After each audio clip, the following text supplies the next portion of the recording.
3:30 game here on Fox. Number 18, Utah at number 5, Washington. Washington currently a 9-point favorite, total 53.5. Washington off the big win at USC.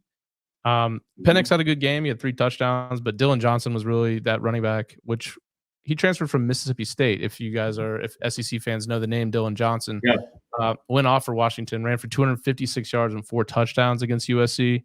I just texted you said we need to do but I mean UGA. Yeah, I was trying to Okay. But obviously Utah's going to be a different animal on defense than USC. They're first in the Pac-12 in points allowed and yards allowed per game. Utah also put up 55 points last week against Arizona State after that miserable performance against Oregon. So Bryson Barnes threw for a career high 4 touchdowns. Utah held Arizona State to just 83 yards, 1 of 15 on third down. That's crazy. Utah's 4-1 this year in nationally televised games. But I expect some tough sledding for the Utah offense, obviously.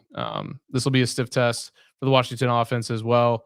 But I just think Penix and those receivers will step up and get Washington the win and the cover.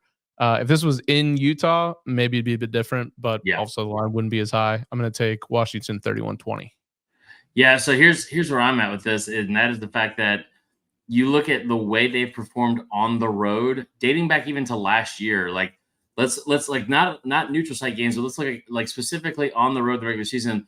You have a loss against UCLA by 8. You have a win by 4 at Washington State.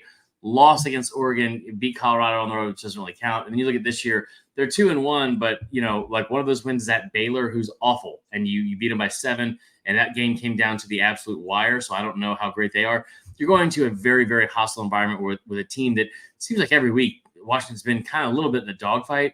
The defense isn't great for Washington, but the offense is, and I think it'll be a fun battle early on to see what like Utah is able to look at and see on tape from Kyle Wittinhgam.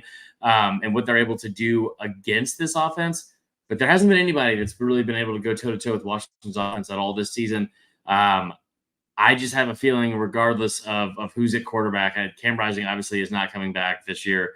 I just think Washington's too strong for him, so I like Washington to win. I don't think we're talking a 40-point game for Washington because that is almost unheard of against Utah's defense. I will say Washington wins 35-20. Okay.